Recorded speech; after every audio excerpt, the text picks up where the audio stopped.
Hi friends, இன்றைக்கி நம்ம பார்க்க போகிறது சீம்பால் புட்டிங் எப்படி பண்ணுறது பார்க்கலாம் வாங்க. இதற்கு தேவையான வெள்ளை சர்க்கரை அல்லது வெல்லம் போட்டு கலந்து விடணும்.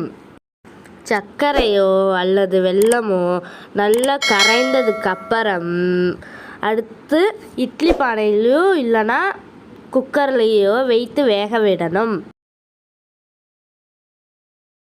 ஸ்வீட் கரெக்டாக இருக்கா இல்லையான்னு பார்த்துட்டு இட்லி பானை இல்லைனா குக்கரில் 20 நிமிடம் வேக விடணும். இப்போ குக்கரை ஆன் பண்ணி ஒரு சொம்பு தண்ணி ஊற்றிட்டு அதை உள்ளே வைக்கணும். 4 விசில் விட்டதுக்கப்புறம் எடுக்கணும். இப்போ நான் குக்கரில் வச்சு விசில் போட போகிறேன்.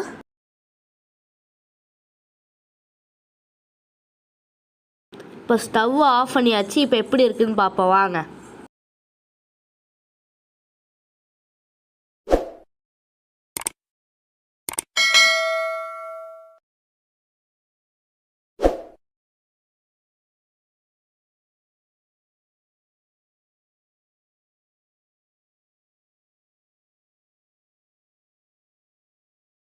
வாவ், நல்லாவே வந்திருக்குங்க. வீட்டில் ட்ரை பண்ணி எப்படி இருக்குன்னு சொல்லுங்கள்.